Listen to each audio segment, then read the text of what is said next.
What up? What up? Welcome to Buckets, the fantasy basketball podcast here on the Action Network. I'm your host, Dan Titus, joined as always with my boy, Adam Koffler. We're at week 19, man. Crazy that we are only 2 weeks out of the playoffs. We got to get you ready to go here. So we're going to just get right into it. We're going to talk about the teams that you want to target, the players, and some strategy that you'll want to consider as you're navigating this week. First off, just want to say we're recording on Sunday. We just got a chance to watch the second game of Joel Embiid and Harden and Tyrese Maxey, and I guess Tobias Harris too. But I just want to give a shout out, man. This is just beautiful basketball. As two Philly guys, I don't remember the last time we had a competent half-court offense with a transition offense, with a point guard that can get you 29 points, 8 rebounds, 15 dimes with only 3 turnovers. Like, oh, he had a triple-double, actually. It's triple-double, man. He had a triple-double. It's just beautiful to watch. So I guess we could start before we get into the actual team stuff and schedules. We talked about a couple weeks ago, and it was like, how is James Harden going to affect Tyrese Maxey and other players? The one person that I think has been affected most so far, it's only been 2 games, small sample size, but Tobias Harris seems to be an afterthought really in this offense. Didn't shoot particularly well. He kind of looks like he's kind of lost his flow in the offense here. Meanwhile, you see Tyrese Maxey absolutely flourish as the off-ball guard next to James Harden. So just curious if, we talked about potentially selling Maxey. Are you interested in more selling Maxey on this high or buying low on Tobias Harris? You know what? That's a great question. And here's the thing you need to know about the Philadelphia 76ers. In weeks 21 through 23, which is the fantasy basketball playoffs for most, the Sixers have one of the most advantageous schedules, which includes 12 games. They go 4-4-4 in weeks 21 through 23. So any of the 4 starters are worthy of a roster spot at this point. So Who's the guy to target? Tobias Harris, because in the last 2 games, he's averaging like 10 points, 6 rebounds. Like he looks not that he looks lost, but he's obviously the 4th option on offense behind Tyrese Maxey at this point. That's okay. Like they're still getting into a rhythm. Harden still understanding where everybody's supposed to be. Right. Tobias Harris led the team on Sunday with a plus 25. Like he's not a bad player, and he's got his role, and he's going to be fine. He's not going to turn the ball over. He's going to shoot a high percentage, or pretty good percentage for what you get for a guy that shoots a lot. And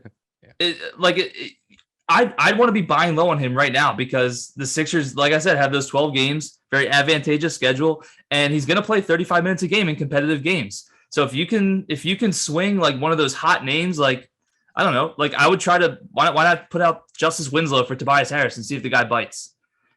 You know what I mean? You're buying at extremely low value right now. That's Tobias Harris. But I really think that it is the 4-4-4 schedule. And if you're in a position to, mortgage, maybe you could go through a couple games rut of this Tobias Harris, buy low on it, and then you're sitting pretty when you got 4-4-4 in those. I'll give you an example. I'll give you a great example. Terrence Mann is playing very, very good basketball right now. Yeah. And he's starting for the Clippers. In weeks 21 through 23, the Clippers go, I think it's 3-3-3 or 2-3-4, something like that. They played 9 games. So what would you rather have? 12 games of Tobias or 9 games of Terrence Mann, who may or may not be a starter by that point. So throw that out there. Like, be like, yeah, I'll give you Terrence Mann and let me get Tobias Harris. Right. See if it works. You're gonna appreciate that when the fantasy playoffs roll around. So you're not selling. You've officially cooled on selling Tyrese Maxey. Yeah, I'm not necessarily selling Tyrese Maxey because I like the 12 games that they have, and he's shooting really well because James Harden gets him in open spots. So and he's got that floater like this. I want Embiid, I want Harden, I want Maxey, and I want Tobias Harris. Facts. No disagreement there. And I think Harden is just making it easier for everyone. This is the easiest buckets I've ever seen Joel Embiid get. And he's not even playing particularly well. He's just been dominating on the free throw line, getting close to the rim. This is what you want to see if you're a Sixers fan. And Matisse Thybulle is an ad for sure. Like I was worried about, what he was going to do. Yeah. He's great on defensive end. He gets open now with Harden. Like he's averaging, I think, 10 points a game in 2 games with Harden. And can we also talk about the fact that Joel Embiid has been to the free throw line 40 times since Harden arrived? 40. Crazy, dude. In 2 games. Absolutely crazy. This is just going to be a really tough team if they continue to play this way. Now, granted, they played the Wolves on a back-to-back, and they played the Knicks, and the Knicks are freaking horrendous. So we'll see what it's like versus a contender, but I want to go back to Matisse Thybulle real quick. I feel like Matisse Thybulle has already changed his role to be more of a Gary Payton II type guy. He's running the rim, he's slashing, he's playing the baseline, he's getting offensive rebounds. That's what he needs to be doing, and that's how he's going to stay on the floor. Every time he puts the ball on the ground, that's when he's like not good. And what you don't want from Matisse Thybulle is shooting a corner three. Yeah, exactly. But the way he's utilized now is that rim runner that works. So yeah. Did we we apologize. We just got done watching the Sixers game. It sounds like we're a Sixers podcast. We're really a fantasy basketball podcast. Go buy low on Tobias Harris. Don't sell high on Tyrese Maxey. And let's move on to the schedule in Week 19. Yeah. So first, the Raptors, 5 games. They play a back-to-back Monday and Tuesday, as well as Thursday and Friday. So obviously having them playing on Tuesday and Thursday is always a good look, especially because this week we got 7 games on Monday, 6 on Tuesday, 8 on Wednesday, 7 on Thursday, 9 on Friday, 6 on Saturday, and 8 on Sunday. So, the Raptors are obviously probably one of the best teams, easily the best team to stream. However, are you worried about OG Anunoby? Fractured finger, no timetable for his return just yet. Yeah. But, obviously there's likely going to be some rest here. Fred VanVleet's been missing games to rest his knee, but it's really just Boucher and probably Thaddeus Young that may be floating on your waiver wires. Boucher is 68% rostered. Thaddeus Young is only 25. And we've seen these guys probably split about 20 minutes, 22 minutes a piece here. But yeah, what are you going to do for this 5-game week for the Raptors? Yeah, Boucher's been getting the minutes, but he hasn't been producing. But I'm not too worried. Like I'd be willing to stream all 3 of Chris Boucher, Thaddeus Young, and Precious Achiuwa too. He came off the bench the Raptors last game and went something like 20-7.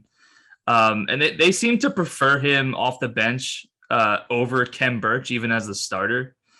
So even though Chu is going to continue to come off the bench most likely, like because the Raptors have 5 games and because they have that back-to-back Monday, Tuesday, even if for some reason something happens like, Wednesday or something and, you need to like drop one of those guys, that's fine.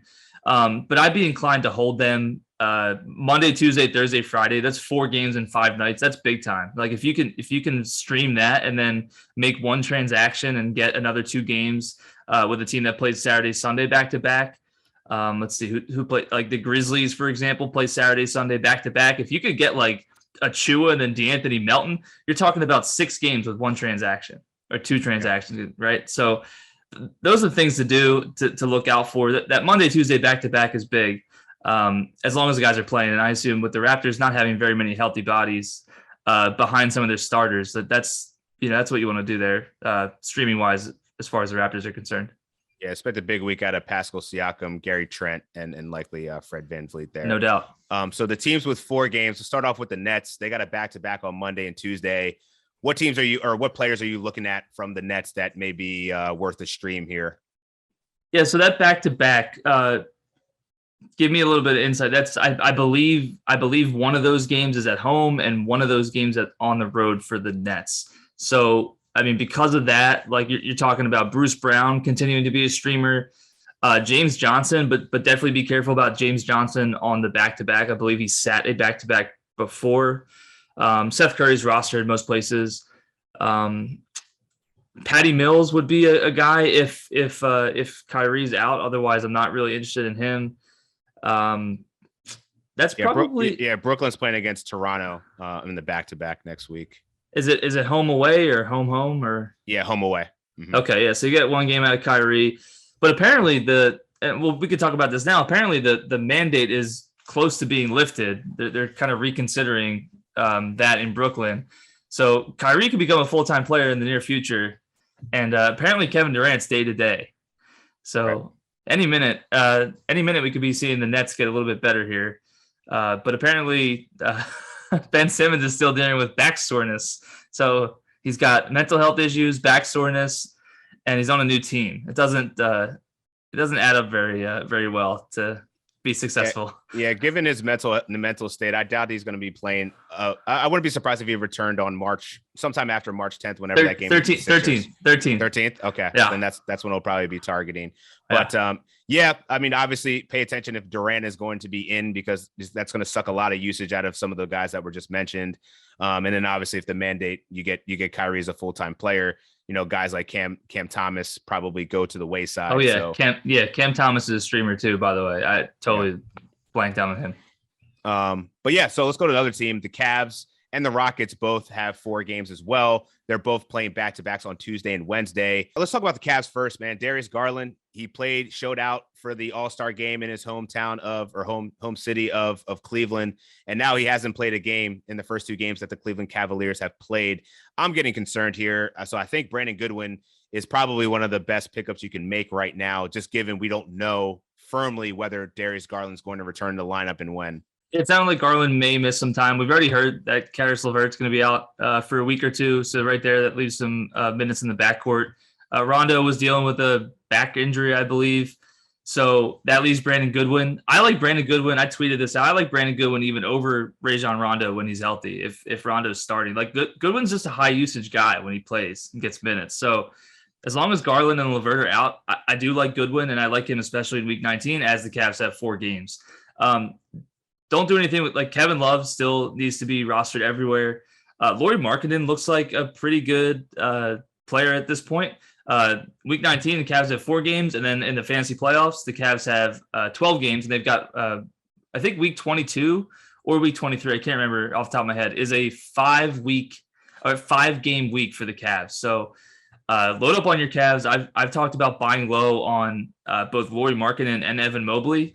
So I would consider, doing that. And then, I think Garland will be back sooner rather than later. And the Cavs got see what they could do in the playoffs here.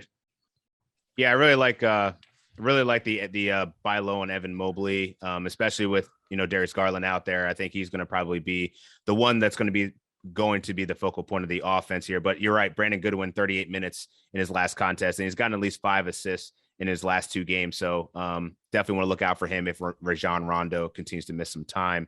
What about the Rockets? What are you doing with them? And I know you talked about it. We chatted about it offline yesterday. And do you consider Christian Wood a buy low?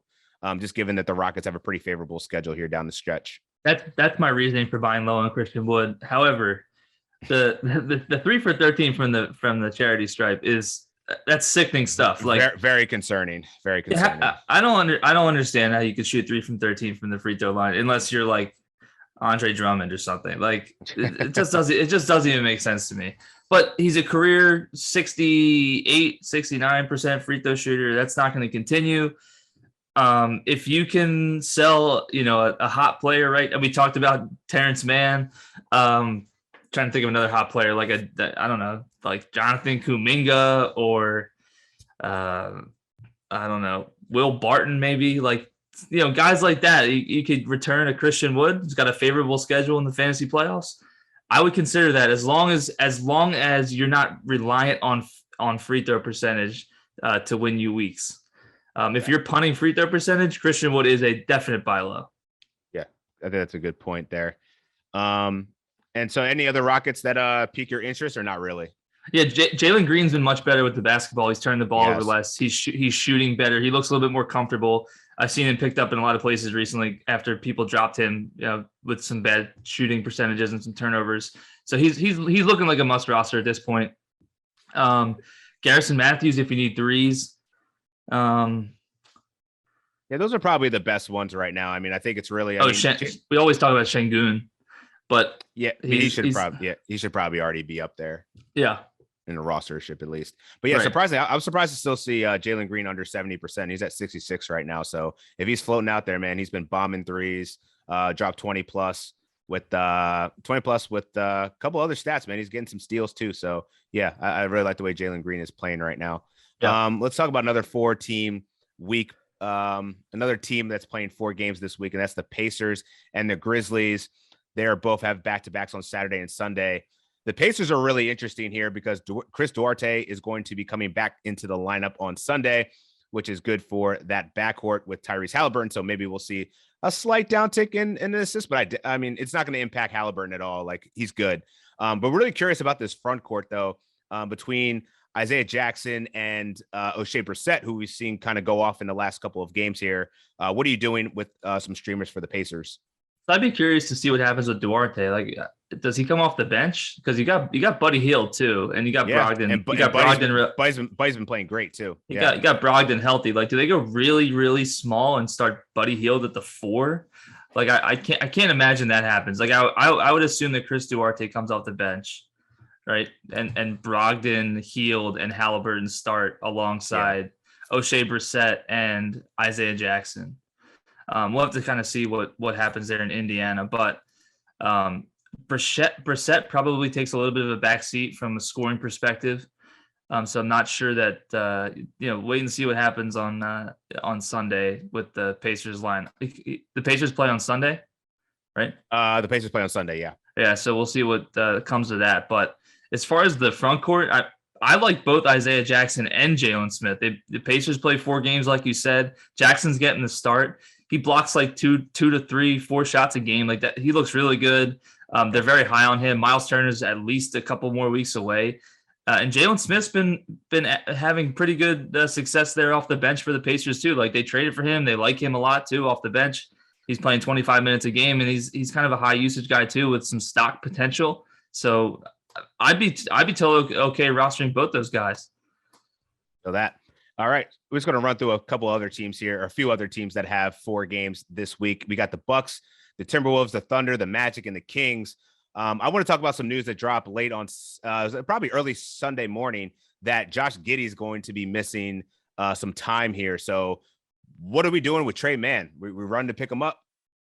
Yeah, I think so. At least for this week, for sure. We heard that Giddey could miss quote unquote some time, right? That's never a good thing. We already heard the Thunder.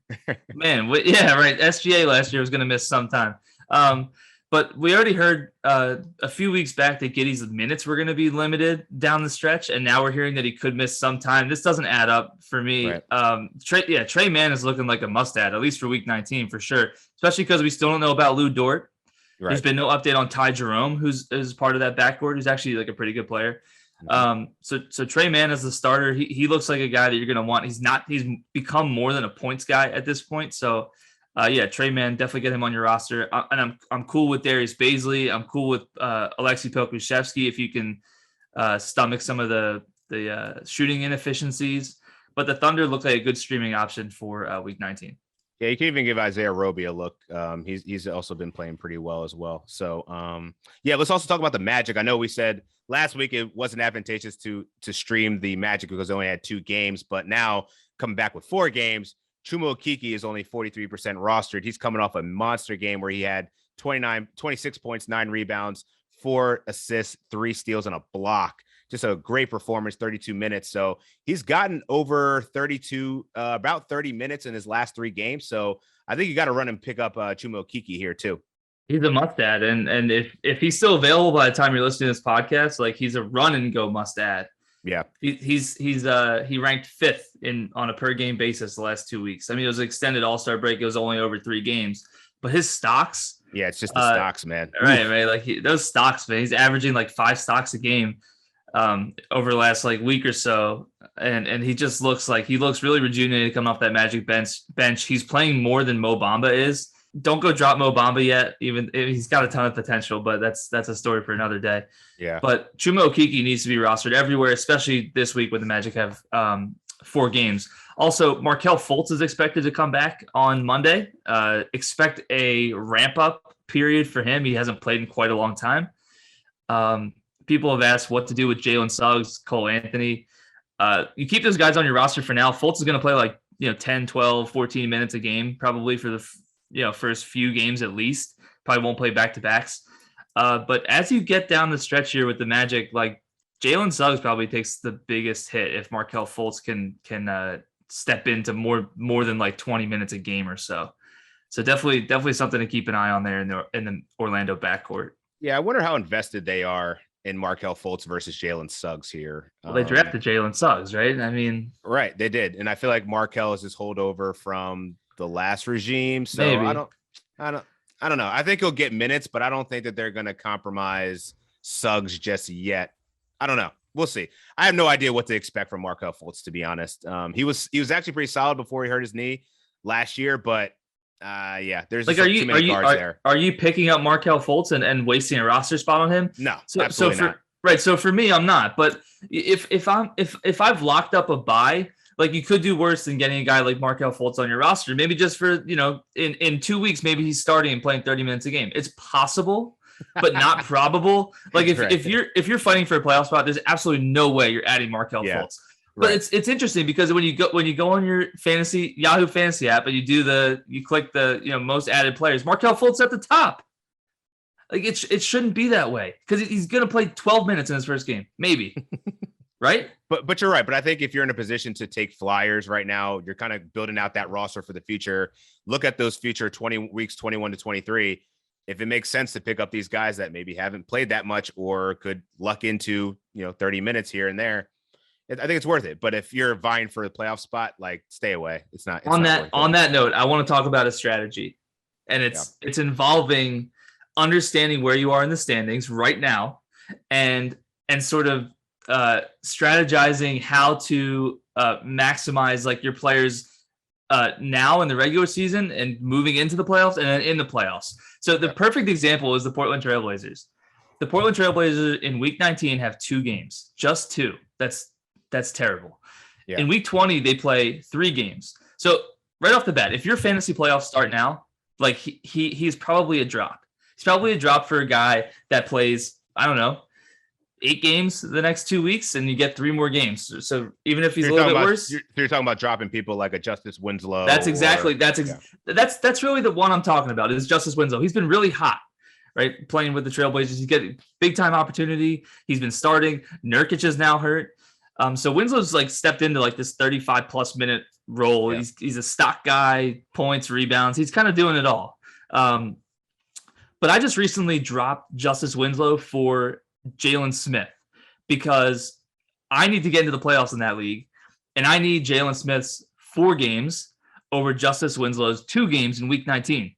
Right. However, don't drop Justice Winslow just because he plays 2 games in week 19 if your playoffs start in week 21, because the Trailblazers, like we said, go 4-4-4 in the playoffs. So if you can stomach Justice Winslow's 2-game week 19 and 3-game week 20, like you're gonna have an advantage because you have Justice Winslow for the playoffs. But I need to get in, so I need Jalen Smith. I need him this week, and he's going to do better for me this week than Justice Winslow is going to do for me this week. Yeah, that makes sense. I mean, you could even take that example of like the Miami Heat next week. They play on Monday, Wednesday, and Thursday. I picked up PJ Tucker just because I needed, some threes. I needed some rebounds as well as some blocks on occasion, just defensive metrics. You might be worth dropping him for the following week because he doesn't play again until Sunday. You could sneak in a couple other ads there, being that he's not playing through that 2-3 day gap. Exactly. At this point in the season, you're doing everything you possibly can to maximize the number of games played with the minimum number of transactions made. So always be thinking like that. So when someone's going off in a game and they're on the waiver wire, it doesn't mean go pick them up necessarily. Like you have to be judicious in your decision making. You cannot waste a waiver wire ad on a guy who's playing on a Friday, who has a good game on Friday, and you pick him up and then realize, oh shit, he doesn't play again until Monday. That's a waste. If you need if you need categories like that week, that's a big time waste. Like you're playing for the short term unless you're in first or second place right now. And then I would also say, like, if you're in a position where you actually have some transactions left, that's when you want to kind of look ahead to the following week. So, you could be looking up. So for example, for this week, if you have some time, if you have some people left to pick up, to maybe 2 or 3 people by the end of the week, look at the Nuggets, the Rockets, the Knicks, the Jazz, because they all play that Sunday, Monday, back-to-back for week 20. And you'll want to jump up. That's a great way to get an advantage on some numbers and some production if you can get that back-to-back from Sunday to Monday. So try to look, if you have the flexibility to do it, look ahead that way. And, you always want to try to maximize utilizing all of your transactions, but you don't have to do it just on that specific week. Look ahead to the following week. Correct. Good point. So we already touched on, the Trailblazers don't really have much value in week 19 here with only 2 games, but is there anybody else from like the Timberwolves or perhaps the Kings that you're eyeing for week 19? Yeah, I mean, for the Timberwolves, they play the back-to-back Monday, Tuesday, which is what you look for streamers. I do like Jaden McDaniels as a streamer. He's a stocks guy. People have been dropping Jared Vanderbilt. He's had a couple of not so good games, but Jared Vanderbilt's a guy I'd want to stream as well. Those are probably the only 2 that are available from the Timberwolves that are available to be streamed. potentially Patrick Beverley as well. But yeah, if you're using one of your transactions, you could do much worse than having a back-to-back Monday, Tuesday, and using one of McDaniels, Vanderbilt, or Beverly. Makes sense.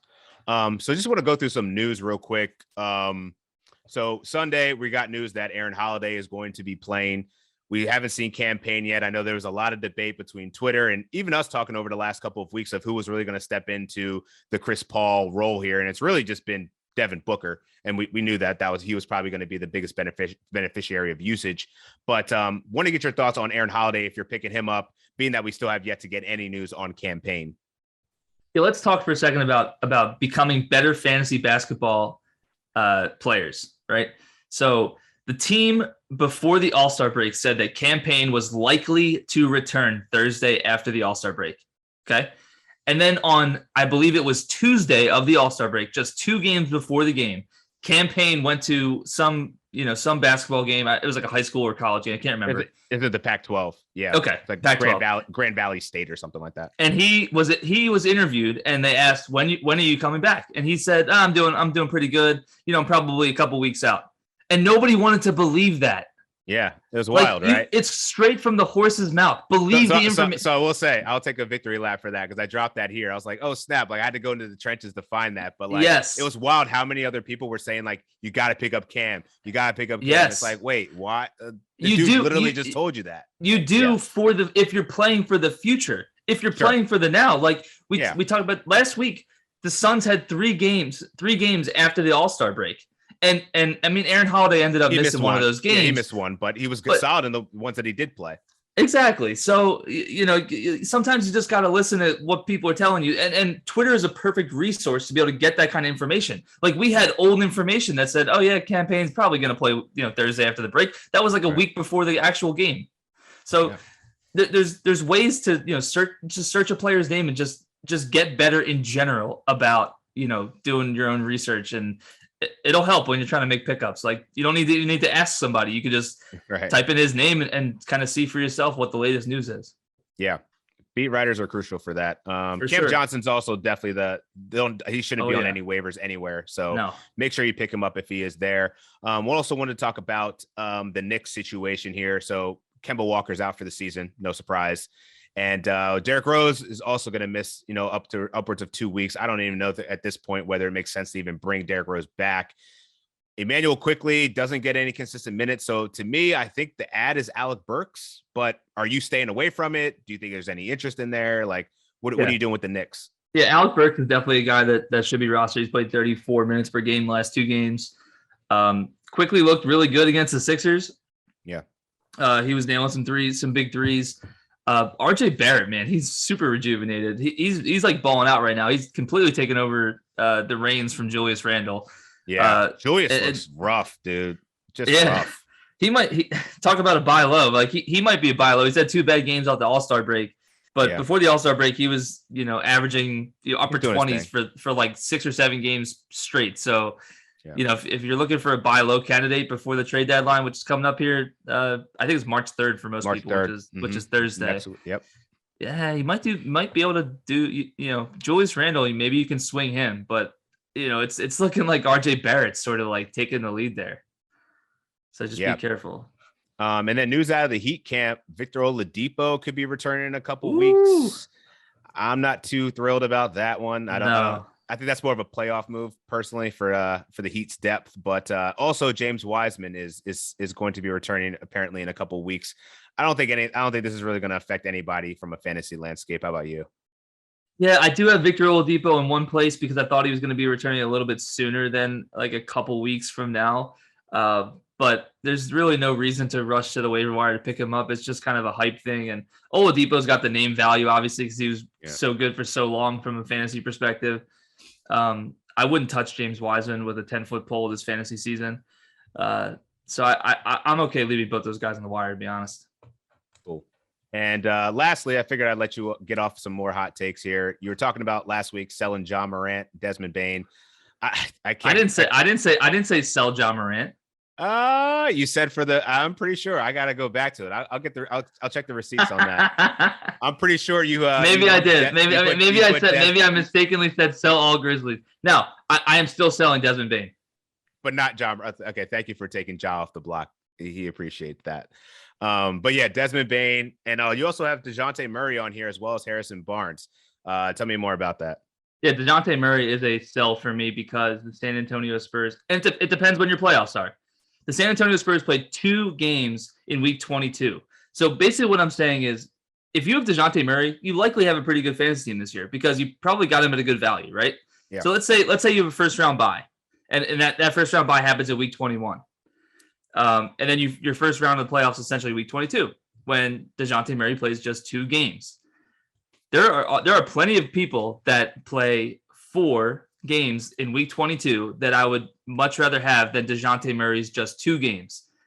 And I'm thinking that right now, because the way he's been playing, you can probably get that player who plays 4 games for DeJounte Murray, excuse me. So I don't know exactly who that is off the top of my head, but there are definitely guys that play 4 games week 22 who are just as good as DeJounte Murray, who I'd rather have. And that will help you. That move right there will help you get into the fantasy basketball championship in week 23. And what about Harrison Barnes? I mean, he's a sell because he's just been outperforming who he is. Like, and I think Jeremy Lamb is sort of healthy now. Davion Mitchell is healthy. Between Lamb, Davion Mitchell, Justin Holiday, I just think there's just too many like guys that are similar to Harrison Barnes, but he just like keeps proving me wrong. It's like pissing me off. I want to sell this guy, but maybe that's when you sell him. Like, he's been performing pretty well. He's a top 50 guy the last couple of weeks. Like, sell him because I think that the Kings only play 10 games in fantasy playoffs. It's as simple as that. Like, I don't think he can keep performing the way he's performing. The Kings don't have a favorable fantasy playoff schedule. That's my reasoning for selling Harrison Barnes. He's balling like you would be one of the trade candidates or something. I'm surprised a contender didn't grab him at the deadline the way that he's balling right now. But that'll do it for Buckets Week 19 fantasy look ahead. Make sure you check out actionnetwork.com for the fantasy forecast with myself and Joe Delira. We'll break down much of what we discussed here, as well as some prop angles. By the way, the markets have yet to adjust to James Harden, so hit the overs on all those because he's just crushing them in the first 2. Make sure you download Prize Picks. You can use promo code ACTION10. That's ACTION10, and they will match your first deposit up to $100. And the Buckets crew is back on Tuesday with the big picture. We'll talk to you next week. Let's get buckets.